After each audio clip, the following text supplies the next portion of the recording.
wal arda wada'aha lil anam. Dan bumi Allah Subhanahu wa taala jadikan rata.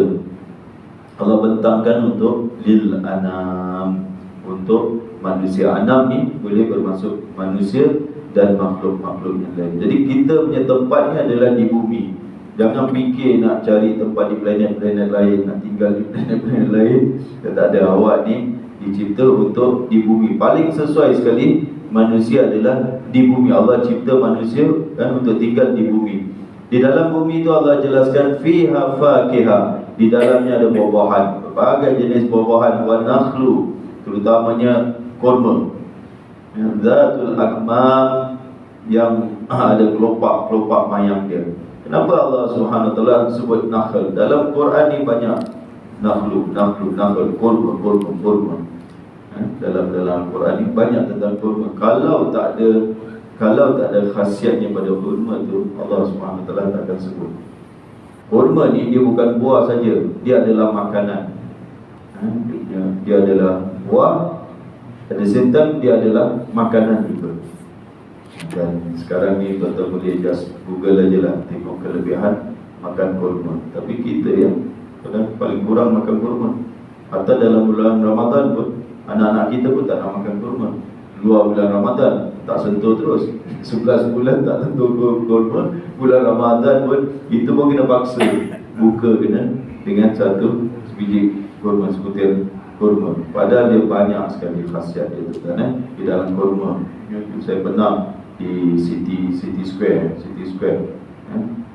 pelancong lah, orang Singapura beli sampai 5 kilo kurma. Good tak lagi. Is it good?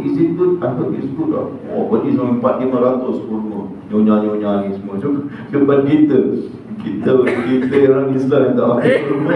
Dia pula yang makan kurma. Cina ni, dia apa-apa yang baik ni, Cina ni, dia mesti first.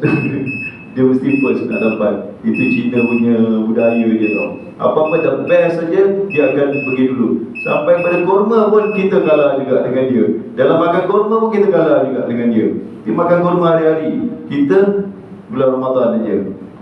Ini ada sikit kurang dia. Jadi Allah sebut kurma. Di sini kata ulama khususnya kurma yang di dalam di bumi. Wal habbu tu biji-bijian seperti padi, seperti gandum, biji-bijian yang berkulit macam padi. Dzul asfi war raihan, dan bunga yang harum baunya.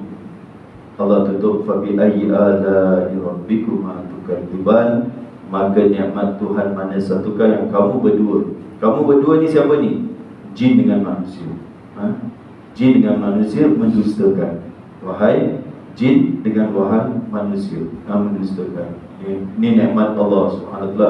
Kita untuk kita bersyukur, mula-mula kena kenangkan nikmat Allah Subhanahu wa taala.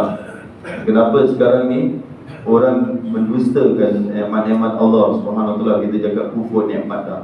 Orang kufur nikmat pasal tak kenal nikmat-nikmat Allah ni. Bagaimana nak sampai kepada tahap bersyukur? Kalau nak ingat pun tak ingat. Macam mana nak bersyukur? Macam mana nak berbakti? Macam mana nak beribadat kepada Allah? Contoh kita je dengan ibu kita. Kalau tak ingat ibu pun, kalau tak ingat ibu, macam mana nak berbakti kepada ibu? Bagaimana nak berjasa kepada ibu? Atau bagaimana nak berterima kasih kepada ibu? Ingat pun tidak. Mungkin sebulan ni aku tak ingat mak aku. Contoh tak ingat, tak telefon, tak tanya khabar, tak itu. Kalau tak tanya khabar pun, ada anak kadang tak tanya khabar. Seminggu pun tak tanya khabar mak. Macam mana dia nak berjasa kepada ibu dia? Bagaimana dia nak berkhidmat kepada ibu dia? Ingat pun tidak, tanya khabar pun tidak. Ini contoh je lah. Jadi kalau dengan Allah SWT tak ingat Allah, tak kenang nikmat-nikmat Allah SWT, bagaimana nak beribadat kepada Allah? Sebab itu dia manusia tak beribadat kepada Allah, dia tak perlukan Allah. Tak apa-apa kena, sama je. Aku sembah Allah ke tak sembah Allah pun aku dapat makan juga, aku dapat hidup senang juga. Tak solat pun aku dapat hidup senang. Jadi dia sampai kepada tahap dia mendustakan nikmat-nikmat Allah SWT. Hari-hari dia makan nasi, hari-hari makan tak? Tadi Allah sebut apa? Beras kan, padi kan, itu nasi. Hari-hari makan nasi. tapi tak ingat Allah Subhanahu Wa Taala. Ada juga manusia macam ini. Bukan ada, ramai manusia yang makan daripada nikmat-nikmat Allah, tak kenal Allah. Azan ke, tak azan ke, apa saja, tak ingat Allah Subhanahu Wa Taala. Naudzubillah. Kita mohon Allah Subhanahu Wa Taala jauh kita daripada sifat yang tidak mengundang, yang itu sifat kufur dengan nikmat-nikmat Allah Subhanahu Wa Taala. Qul qul hadza astaghfirullahaladzim li wa lakum. Assalamualaikum warahmatullahi wabarakatuh.